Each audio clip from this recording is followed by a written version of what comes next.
Bonjour à tous, je vous propose cette vidéo pour vous présenter les principes de modélisation d'avion modèle Revit sur SolidWorks.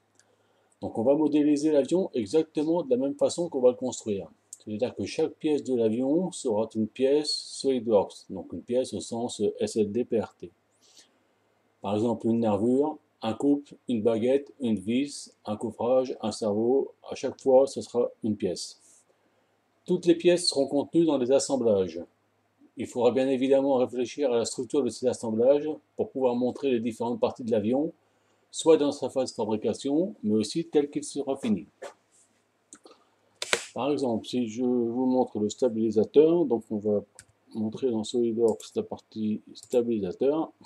Si je vous montre le stabilisateur, il doit être construit monobloc tel qu'il est dessiné ici.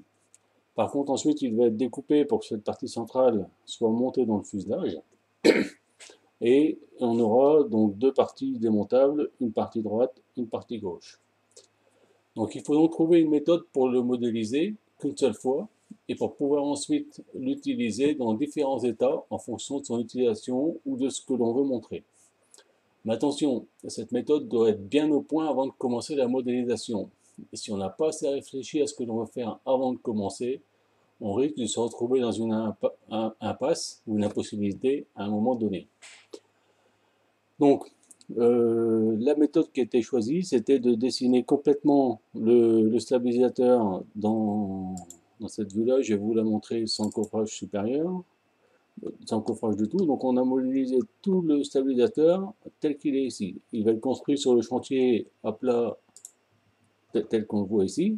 Hein, et ensuite, on va pouvoir le couper à la jonction droite ici et à la jonction gauche ici. Donc on aura bien trois parties indépendantes, mais il sera construit monobloc de manière à ce que toutes les parties soient correctement alignées et que les coffrages correspondent entre les parties démontables et les parties fixes.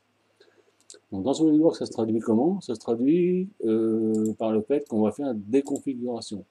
Donc on a une configuration sans coffrage, donc ça permettra de montrer sur la mise en plan du stabilisateur effectivement l'endroit où on met chaque nervure, où on met les baguettes, de bien comprendre comment il est fait.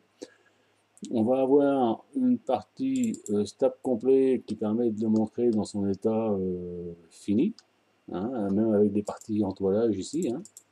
Et on va l'avoir uniquement représenté en partie centrale. Hein, donc je suis toujours dans le même fichier, hein, mais je montre des configurations, c'est-à-dire que je montre mes pièces dans un état particulier dans chaque configuration. Hein, donc ça, c'est la partie qui va être reprise dans le fuselage. Donc quand on va ouvrir le plan de fuselage, cette partie sera intégrée dans le fuselage. Hein.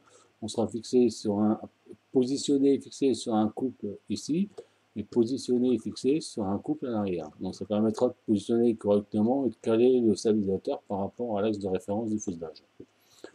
Et on va aussi avoir une configuration complet, de mise en plan, hein, qui permet de montrer le stabilisateur dans des configurations intermédiaires où on voit une partie complètement coffrée, on va voir fini, et une partie partiellement ouverte, hein, qui permet de bien comprendre comment ça fonctionne. Donc, ça, c'est pour le stabilisateur. Je vais vous expliquer sur la partie L. Donc, je vais fermer cet assemblage-là, j'en ai plus besoin.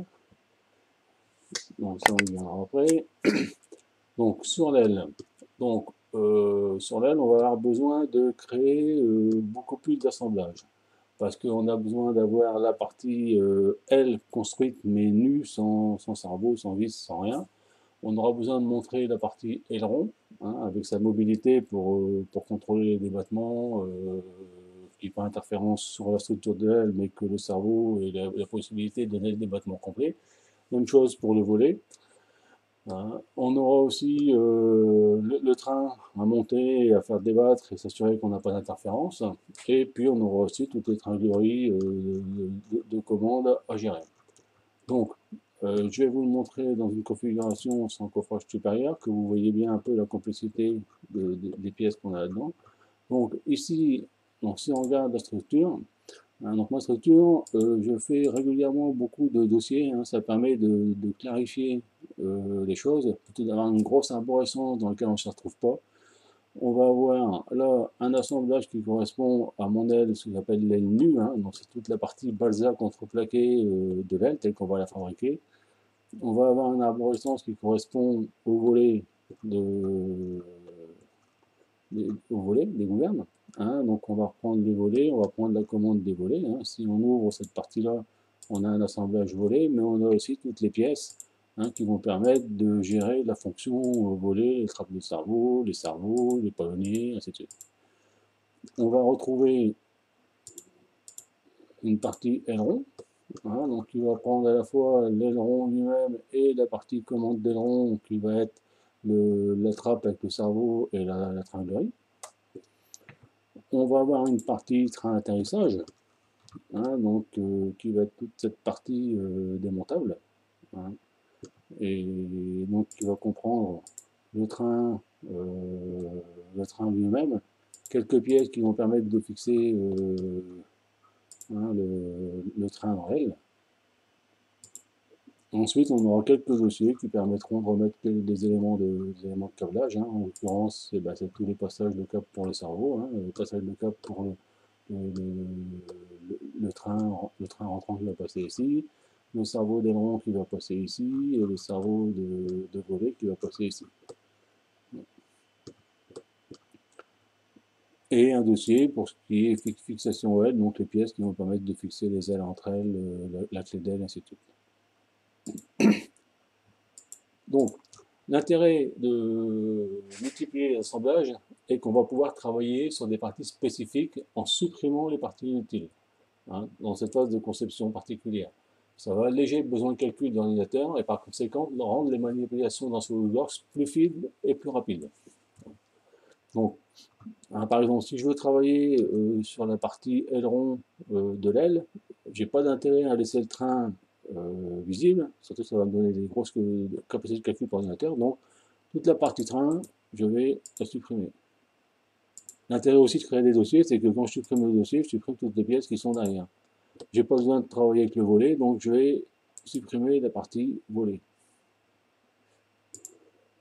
J'ai pas besoin de travailler avec les éléments de câblage ou les éléments de fixation d'aile, je vais supprimer cette partie-là. Donc je vais pouvoir toujours continuer à travailler sur ma partie aileron, puisque c'est ce que je suis en train de faire. Par contre, je ne suis pas pollué par toutes les pièces à côté, et ça ralentit pas l'ordinateur, et toutes mes manipulations sont très rapides. Donc je vais remettre ces pièces-là, ces assemblages-là, dans l'état où elles étaient avant. Je vais quand même pas modifier tout mon assemblage. Voilà. Et je vais revenir dans mes configurations. Donc j'ai une configuration sans coffrage supérieure qui permet de bien montrer la structure de l'aile. J'ai une configuration par défaut hein, qui comprend toutes les pièces, c'est celle qui est mise dans l'avion global qui permet de valider le centre de gravité. Et j'ai une configuration libre parce que dans cette configuration-là, je ne peux pas bouger mes ailerons, je ne peux pas bouger mes volets et je ne peux pas faire bouger mon train. Donc j'ai une configuration libre dans laquelle je n'ai pas mis toutes les contraintes sur les pièces. Et en effet, on s'aperçoit que je peux faire bouger le volet, je peux faire bouger les ailerons. On s'aperçoit aussi que quand on fait bouger les ailerons, le cerveau bouge, le train de suit, donc ça permet de contrôler les débattements des ailerons, de contrôler effectivement qu'on n'a pas, comme ici, interférence de l'aileron dans l'aile, hein, donc il faut limiter le débattement, voilà, là j'ai pas d'interférence, de contrôler dans cette position-là, mon palonnier ne va pas taper sur ma sortie de palonnier. Je fais la même chose pour l'aileron, pour le volet, pardon. Donc je vais faire une coupe. Je vais faire une coupe ici.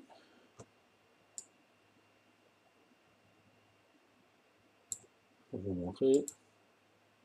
Ah ouais, là j'ai un petit souci. Donc, quand on a des configurations libres, il arrive que les pièces repartent dans les mauvaises positions. Voilà, mon cerveau il doit être comme ça. Voilà. Donc quand je fais bouger mon cerveau, effectivement, on s'aperçoit que mon aileron va se déplacer. Ça permet de contrôler le débattement des pièces, de valider les dimensions des ouvertures pour laisser passer la tringlerie, hein, de s'assurer qu'on n'a pas d'interférence sous le pain. Donc là, quand je suis ouvert, ça fonctionne bien, je frotte le pain.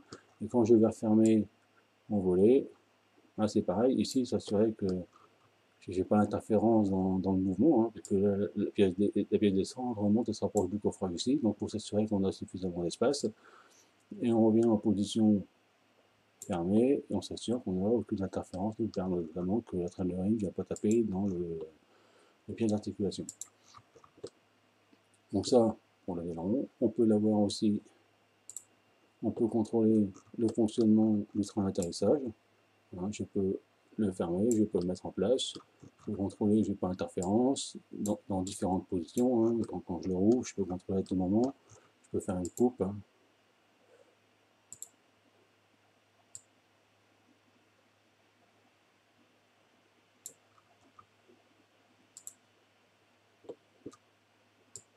Et contrôler que là, je n'ai pas d'interférence particulière de mes pièces. On va enlever la coupe. Donc on va se remettre en position défaut, en position sans coffrage sup. Donc l'autre intérêt de faire beaucoup d'assemblage, c'est-à-dire que si vous devez travailler sur le train d'atterrissage, c'est pas la peine d'ouvrir toute l'aile. Il vaut mieux ouvrir uniquement l'assemblage train d'atterrissage.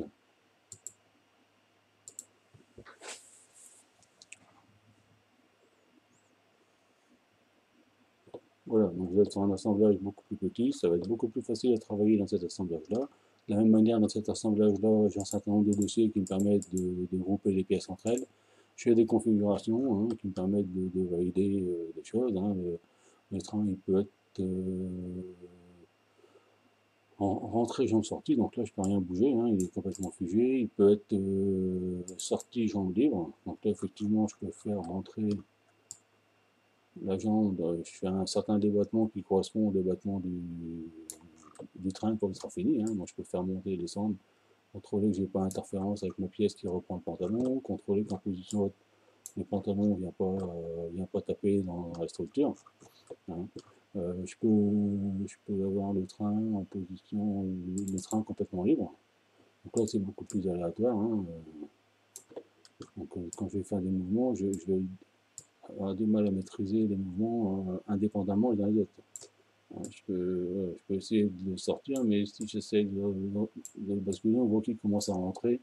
Bon, c'est un peu compliqué de vouloir faire plusieurs mouvements en même temps. C'est pour ça qu'il vaut mieux avoir des configurations où je dis voilà, ma jambe est, mon train est rentré, ma jambe sortie, ou mon train est sorti, je peux pas le rentrer, mais là ma jambe est libre, je peux la faire bouger, hein, et ainsi de suite.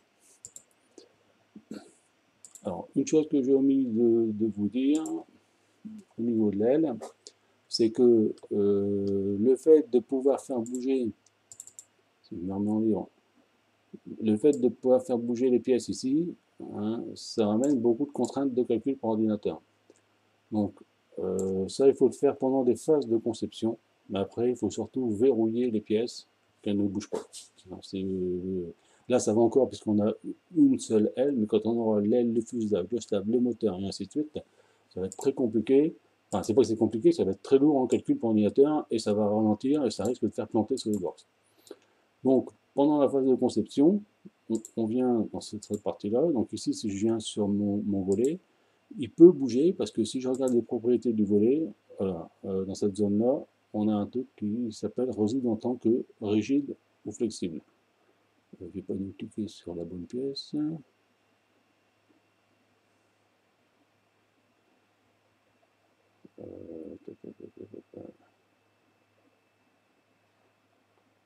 Non, là, je ne vais pas gérer comme ça. Donc, on peut le gérer comme ça. Si on, le seul truc que j'ai fait, c'est que le volet ici, cette contrainte, voilà, les contraintes de positionnement du volet qui sont volés à 0 degré ou volés à 30 degrés, ouverts à 30 degrés, ouverts à 60 degrés, hein, qui sont des configurations de développement. Hein, si je mets par exemple, voilà, je vais louper ce que je voulais faire, volet à 30 degrés, je vais annuler la suppression. Voilà, donc là, mon volet est figé, il est en position 30 degrés, ce qui me permet de contrôler les débattements.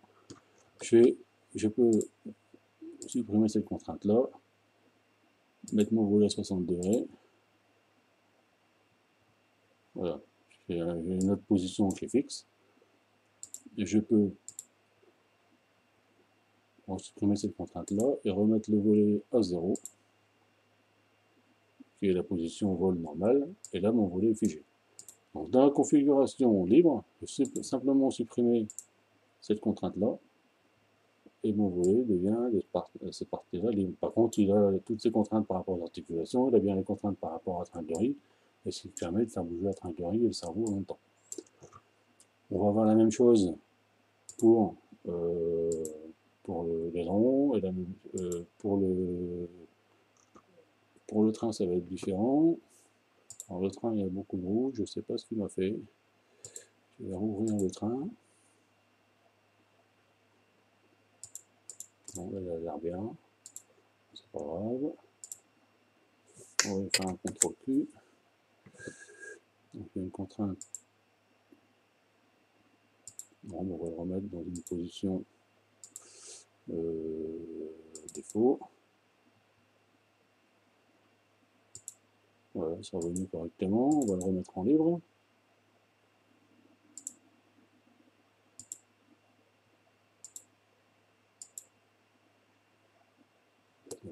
Il y a beaucoup de choses qui bougent, mais enfin, mon train il bouge quand même. Il devrait bouger.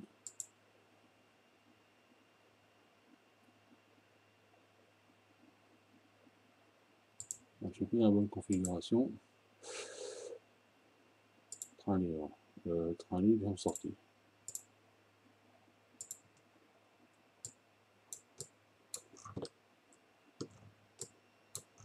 Non, donc là il a un petit souci. Bon, enfin, ce que je voulais vous montrer, ça c'est pas gênant, c'est un problème qu'il va falloir que je résolve après. Parce que,